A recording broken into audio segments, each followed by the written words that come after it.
अस्सलाम वालेकुम नाजरीन। ड्रामा सीरियल ए दिल की नेक्स्ट एपिसोड में आप देखेंगे रूहाम जो कि सना के वालिद से मिला तो वो बहुत ज्यादा अजियत में है। जिस तरह से वो और उनकी बीवी बात बात पर ताने देती रहीं और अपनी अमीरियत को भी झाड़ती रहीं, मगर रूहाम नहीं बदलता। वो सना को आज भी वही सब कुछ देने का वादा करता है, मगर सना के वालिद तो अपनी बेटी से दो टोक कहते हैं, ये पैसा, ये घर, ये दौलत, तुम इसकी इकलौती वारिस हो, इसलिए मैं नहीं चाहता कि तुम कोई गलत फैसला लो। वो तो बड़े मान से ये बात कहते हैं, यूं कहें बदगुमान करने की कोशिश ही करते हैं कि हट जाए, बाज आ जाए अपनी इस जिद से कि वो रूहाम से शादी करेगी। अपने वालिद का हाथ छुड़ा लेती हैं। बाबा, मुझे आपसे या आपकी दौलत में से कुछ नहीं चाहिए। इस वक्त मेरी खुशी इम्पोर्टेंट है और मेरी खुशी रूहाम के साथ ही है। यह सुनकर तो शदीद गुस्सा आ जाता है कि मेरी बेटी मेरे सामने आकर खड़ी हो गई, और वो भी उस 2 टके रूहाम के लिए। उसी वक्त मुंह बनाकर वहां से चले गए। तो उधर मलिहा की वालदा जो कि अपनी बेटी की नाराजगी को खत्म कर देना चाहती हैं, बस इसीलिए मजबूरन वही झुक गईं। वही मोहित के घर खुद जाने का ही फैसला कर लेती हैं। मलिहा तो बहुत खुश होती हैं। मलिहा की वालदा मोहित की वालदा से मिलने आ पहुंची। इन सब ने प्लानिंग तो बनाई हुई थी कि किस तरह से इन्हें जलील करेंगे। अपने बेटी को ही लेकर उन्हें बदगुमान करती हैं कि वो मोड़ी है और इतनी देर के लिए किसी से दिल लगाए, ऐसा हो नहीं सकता। इतना बदगुमान किया और कह भी दिया कि ये तो समझदार हैं, ऐसी आप लगती तो नहीं कि अपनी बेटी को खुद ही अपने हाथों से राख में फेंक दें। ये सुनकर तो वो बहुत परेशान हो गईं। आखिर संभलते संभलते घर पहुंचती हैं। वहां पहुंची तो इसी दुख के मारे उनकी तबीयत बहुत ज्यादा खराब हो चुकी थी।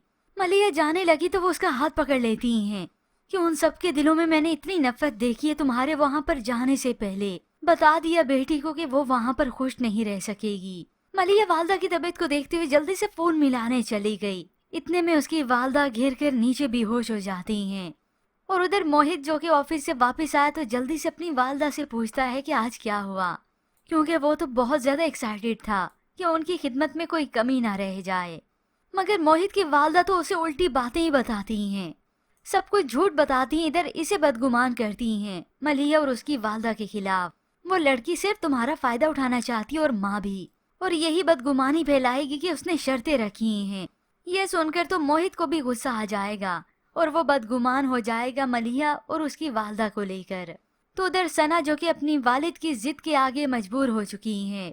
रूहाम जो कभी ना कर सकेगा वही बात ही उससे मनवाती हैं कि अपने पेरेंट्स को छोड़कर मेरे यहाँ पर घर आना पड़ेगा, यानी मेरे विले में रहना पड़ेगा। ये सुनते ही रूहाम तो उसे इनकार कर देता है। ये नहीं कि वो अपने वादों से फिर गया, मैं आज भी अपने कहे पर कायम हूँ। तुम मुझसे जान मांगो, मैं जान दे दूंगा, मगर तुम्हारी खातिर अपने माँ बाप को छोड़ दूं, ऐसा मुमकिन नहीं। मैं अपनी मोहब्बत को तो छोड़ सकता हूँ लेकिन माँ बाप को नहीं।